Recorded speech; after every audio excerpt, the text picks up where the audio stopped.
Sir, ಈಗ ನಿಮ್ಮಲ್ಲೇ ಇದ್ದ ಶಾಸಕರು ಕಾಂಗ್ರೆಸ್ಗೆ ಹೋಗಿ ಜಿಲ್ಲಾ ನಿಮ್ಮ ಸಹಕಾರ ಅವ್ರಿಗೆಲ್ಲ ನಾನೆಂತೂ ನೋಡಪ್ಪ, ನಮ್ಮ ಕೈಲಿರೋ ಕೆಲಸ ಮಾಡೋಕ್ಕಾಗಿ ಒಳ್ಳೆ ಕೆಲಸ ಮಾಡಿ ನಾವು ಅದಕ್ಕೆ ಹೊಟ್ಟೆ ಉರಿಯೋದಿಲ್ಲ.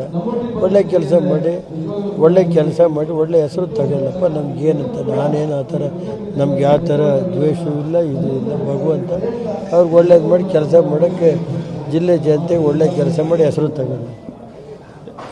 ಸಚಿವ ಸಂಪುಟ ವಿಸ್ತರಣೆ ಆದಮೇಲೆ 2 ಜನ ಶಾಸಕರು ರಾಜೀನಾಮೆನೇ ಕೊಟ್ಬಿಟ್ಟಿದ್ದಾರೆ. ಈ ಥರದ ಒಂದು ಬೆಳವಣಿಗೆ ಗೊತ್ತಿಲ್ಲಪ್ಪ ನನಗೆ ಅದು ಅವರ ಪಕ್ಷದ ವೈಯಕ್ತಿಕವಾದ ವಿಚಾರ. ಅದ್ರ ಬಗ್ಗೆ ನಾವೇನು ತಲೆ ಕೆಡಿಸ್ಕೊಳ್ಳಲ್ಲ. ಮುಖ್ಯಮಂತ್ರಿಗಳು 2 ವರ್ಷ ಅಧಿಕಾರ ಇದೆ, ಒಂದು ಅವಕಾಶ ಕೊಟ್ಟಿದ್ದಾರೆ ದೇವರು. ಒಳ್ಳೆ ಕೆಲಸ ಮಾಡಿ ಜನಕ್ಕೆ ಈ ರಾಜ್ಯಕ್ಕೂ ಒಂದು ಒಳ್ಳೆ ಹೆಸರು ಬರೋಕೆ ಮಾಡ್ಕೊಳ್ಳಿ ಅಂತ ನಾವು ಹೇಳ್ಬೋದು ಅಷ್ಟೇ. ನನಗೆ ನಮಗೇನು ವೈಯಕ್ತಿಕವಾಗಿ ಯಾರ್ದು ಇದಿಲ್ಲ. ಅಲ್ವ ಮಂಜಣ್ಣ, ನಮಗೇನಾದ್ರು ಇದೈತಾ? ಒಳ್ಳೆ ಕೆಲಸ ಮಾಡಿ ನಾವು ಮಾಡೋ ಕೆಲಸ ಅವರೇ ಮಾಡಿದ್ರೆ ಇನ್ನೂ ಸಂತೋಷ.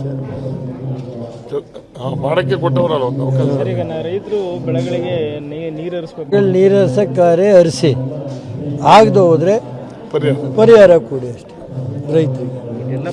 ನಮ್ಮಲ್ಲಿ ಯಾವುದೂ ಕೆರೆ ಕಟ್ಟೆ ಇಲ್ಲ. ಅಪ್ ಟು ನನ್ನ ಬಾಲಣ್ಣ ವಿಧಾನಸಭಾ, ನನ್ನ ಕ್ಷೇತ್ರದ್ದು, ಮಂಜಣ್ಣ ಕಡೆ ಹೈ ಲೆವೆಲ್ ಇರ್ಬೋದು, ಅದಕ್ಕೆ ಮಾಡಲಿ. ಈ ಕಡೆ ಭಾಗದಲ್ಲಿ ಕೆರೆ ಕಟ್ಟೆ ಯಾವುದು ಇಲ್ಲ. HRBC ನಾಲೆಯಲ್ಲಿ ಯಾವ ನಾಲೆ ಐತೆ ನಿಮ್ಮದು?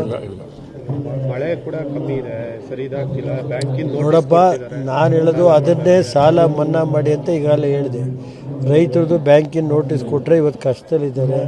ಲಾಸ್ಟ್ ವರ್ಷವೂ ಬೆಳೆ ಸರಿಯಾಗಿ ಬಂದಿಲ್ಲ.